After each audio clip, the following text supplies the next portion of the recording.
सुदूर पर्वतों की गोद में एक घना वन था, जहां प्रकृति अपनी संपूर्ण छटा बिखेरती थी। वहां की वायु सुवासित थी, जल निर्मल था और वृक्षों की शाखाएं फल फूलों से झुकी रहती थीं। इसी वन में एक वृद्ध महात्मा निवास करते थे, जिनका नाम आचार्य शशांक था। वे योग, ध्यान और वेदों के गूढ़ रहस्यों के ज्ञाता थे। दूर दूर से लोग उनके पास ज्ञान अर्जित करने आते थे। एक दिन एक युवा व्यापारी शिव शेखर, जो अपार संपत्ति की लालसा रखता था, आचार्य के पास आया। उसके मन में बेचैनी थी, क्योंकि उसने बहुत परिश्रम किया, लेकिन जितना धन वह चाहता था उतना अर्जित नहीं कर सका। उसने आचार्य को प्रणाम किया और कहा, गुरुदेव, मैं धनवान बनना चाहता हूं। मैंने बहुत प्रयास किया, फिर भी मैं अपने लक्ष्य तक नहीं पहुंच पाया। क्या मेरे लिए अपार संपत्ति प्राप्त करना संभव है? आचार्य मुस्कुराए और बोले, यदि तुम आकर्षण के नियम और श्री मद भगवत गीता के ज्ञान को समझ सको तो तुम्हारी हर इच्छा पूर्ण हो सकती है, परंतु इसके लिए तुम्हें प्रकृति से सीखना होगा। शिव शेखर जिज्ञासु था। उसने विनम्रता से सिर झुकाया और बोला, कृपया मुझे मार्ग दिखाइए गुरुदेव। आचार्य ने उसे वन में टहलने को कहा और कहा कि वह प्रकृति के संकेतों को ध्यान से देखे। शेखर ने देखा कि एक पुष्प धीरे धीरे सूर्य की ओर मुख करके खिल रहा था। वह समझा कि जैसे यह पुष्प प्रकाश की ओर बढ़ता है, वैसे ही हमें भी अपने विचारों को सकारात्मक दिशा में रखना होगा। हमारे ग्रंथों में कहा गया है, मनुष्य जैसा विश्वास करता है वैसा ही बन जाता है। यदि हम समृद्धि की भावना रखेंगे तो धन स्वयं हमारी ओर आकर्षित होगा। यदि हम मन में संदेह और अभाव की सोच रखेंगे तो वही हमारी वास्तविकता बन जाएगी।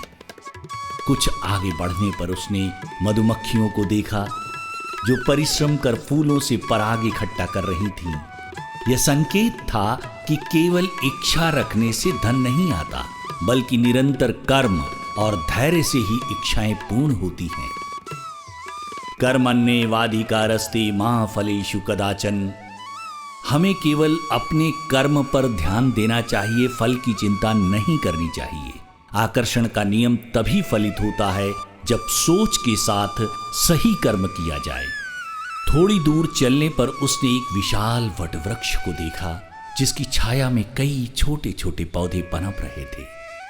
उस वृक्ष ने अपने पत्ते, फल और छाया सबको बिना किसी भेदभाव के दिया।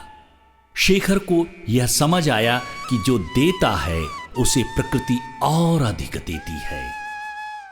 हमारे ग्रंथों में कहा गया है कि जब हम निस्वार्थ भाव से दूसरों को कुछ देते हैं तो ब्रह्मांड हमें बदले में अधिक प्रदान करता है।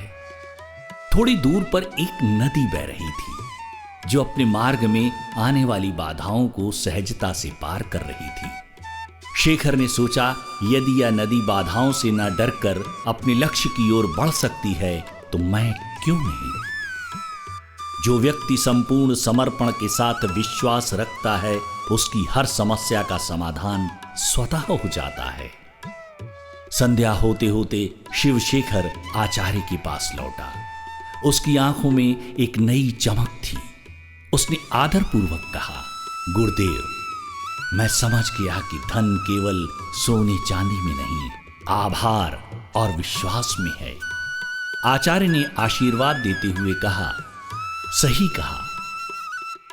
जो जैसा सोचता है वैसा ही बनता है। धन का वास्तविक रहस्य यह है कि तुम्हें पहले अपने भीतर समृद्धि की भावना जागृत करनी होगी, तभी बाहरी दुनिया में धन प्रकट होगा। यह आकर्षण का नियम है। शिव शेखर ने नतमस्तक होकर प्रणाम किया और संकल्प लिया कि वह केवल भौतिक संपत्ति के पीछे नहीं, बल्कि सकारात्मक सोच, निरंतर कर्म और आभार के साथ जीवन जिएगा। जिससे धन और समृद्धि स्वाभाविक रूप से उसकी ओर आकर्षित होंगे। सारांश इसका ये है कि जो जैसा सोचता है वैसा ही बनता है। सकारात्मक विचारों से सकारात्मक परिणाम आते हैं। धन के लिए अभाव की नहीं बल्कि समृद्धि की भावना रखनी चाहिए। आभार, विश्वास और कर्मशीलता ही सच्ची समृद्धि को आकर्षित करते हैं। प्रकृति हमें सिखाती है कि जो देता है वही सबसे अधिक प्राप्त करता है। आपके विचार ही आपकी वास्तविकता का निर्माण करते हैं। जो आप चाहते हैं उसे पहले मन से स्वीकार करें, फिर वह आपके जीवन में प्रकट होगा। यही आकर्षण का नियम है।